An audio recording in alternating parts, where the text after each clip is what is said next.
As we continue on this week's edition of Inside Eagle Nation, we visit with the play-by-play voice for Florida State baseball as we preview Georgia Southern and the Florida State Seminoles coming up on Wednesday down at Dick Howser Stadium. As Eric Luallen joining us here. Eric, appreciate you joining us. Yeah, no problem. Happy to do so. Take us into what this Florida State team is all about this year. I know an exciting time after getting the victory over Florida last midweek and then sweeping number 9 Louisville down at Dick Howser Stadium this past weekend. It's got to have a lot of excitement around this program.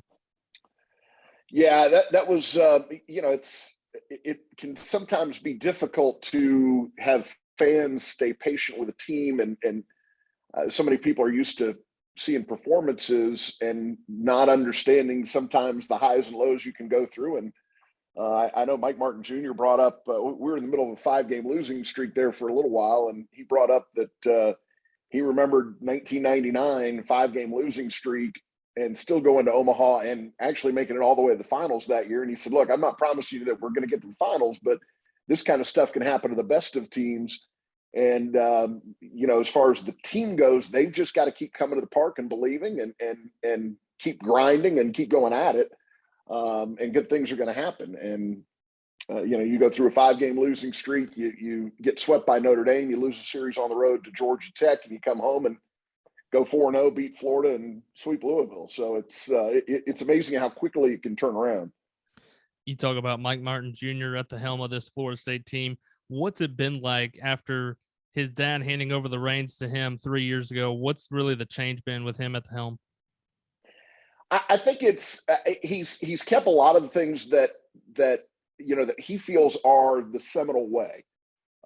He grew up in the program. He played in the program. He coached in the program for a long time. So there are certain things that he feels like those are things that Florida State does and has made them successful. But I think he's also brought a more modern approach to things than maybe his dad would have applied. You never would have seen a shift. Now you see Florida State apply the shift quite a bit, and they're using analytics to decide when they're shifting and who they're shifting against and where they're putting guys. And Dad was probably a little more old school than that. And there's probably more of a modern approach to nutrition and strength and conditioning and things of that nature, I think, than maybe his dad probably would have put out there. But I think he's a little more. I think he wants to be a little more aggressive than perhaps his father would have put his team into positions, putting more pressure on the opposing team, running, bunting, making the other team have to make plays against you. Dive into this team offensively. What really makes this team go? You look at Jaime Ferrer at the top with a 321 average, driven in 30, but what offensively is this team all about? Well, I think that's something they've still been trying to grasp, trying to get a hold of, trying to figure out. And a lot of that has to do with the limited access they've had to Tyler Martin this year. Tyler Martin, he was the coffee stirrer in the drink, so to speak, of leading things off and finding ways to get on base, putting that pitcher through a 10, 12, 13 pitch at bat. And winning the battle in the end, no matter what that meant. And I think with the shoulder surgery they had back in August, it's been tough for this team to figure out what they are because they didn't have a true leadoff hitter. Ferrer is hitting the leadoff spot. Reese Albert is hitting the leadoff spot. They've tried Isaiah Perry in the leadoff spot. They've tried guys there, but none of them were truly made up for that position the way Tyler Martin always has been. And I think that's been a big thing to really restrict what they've been able to do. And you can see him now that he's back in the lineup and playing most every day. You can see him. You can see the shoulder starting to get stronger. He's having better swings. When he first got back into the lineup, you'd still see him really work a count, really work a pitcher hard, but not necessarily put the best swings on the ball, but he hadn't seen live pitching. And again, coming off that shoulder surgery, it's been a process for him. But he hit one off the top of the screen, a leadoff double in the first inning on Saturday after Florida State gave up 3 in the top of the first to Louisville. And it was it was a great tone setter for that team to be able to get that out of the leadoff batter after having such a bad first inning. On the pitching side, specifically in the bullpen, what has really made this team go? Thankfully, Georgia Southern probably not going to see Parker Messick on Wednesday, but what has this bullpen really been like for this Florida State team? Well, and at the front end of it, before we get to the bullpen, I'm not sure what Georgia Southern's going to see as a starter, because Mike Martin Jr. did say after the game on Saturday that Carson Montgomery is going to move into the Sunday spot. And you could kind of sense that was going to be the case with Ross Dunn having a short outing and not pitching very well at Georgia Tech. So I thought maybe they'd go with Carson Montgomery on Saturday, and then with Ross coming out early, a chance to get him right back out there on Wednesday. But it sounds like they kind of want to take a step back with him and get some work in the bullpen, work on some mechanical issues that have popped up, but some mechanical issues he's had in the past that are kind of reemerging. So I haven't yet heard what they're going to do on the front end. As far as the back end of it goes, if you get into a situation in a close game late, you're going to see probably one or both of Davis Hare and Jonas Scalaro. They're both veteran guys. Hare gets out there, sinker up to 95, throws a splitter that's just really a filthy pitch, and he'll mix a curveball in there as well. And he's a fifth-year senior. He's a JUCO guy, but he's been in the program for 3 years. Scalaro, he's 140, getting close to 140 career appearances.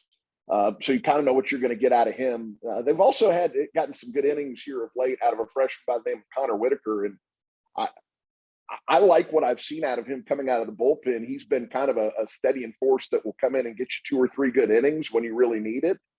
But it wouldn't surprise me if you actually see Connor Whitaker start in this game on Wednesday.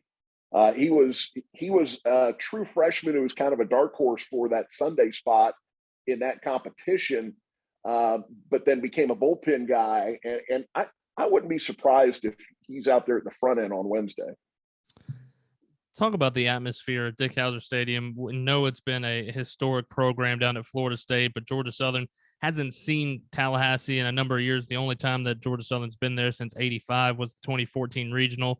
Postseason gets crazy in and of itself, but what does a regular season kind of atmosphere look like down in Tallahassee? You could probably pretty much bank on somewhere in about the 4,500 range for that game. And they'll make noise. It'll be pretty rowdy. It's generally a pretty fun atmosphere. It's nice to see it back again after we had restrictions on attendance last year. So it's been nice to see those fans in the stands. And I think it's kind of led to even a little more atmosphere. It's like, they missed being able to do it last year.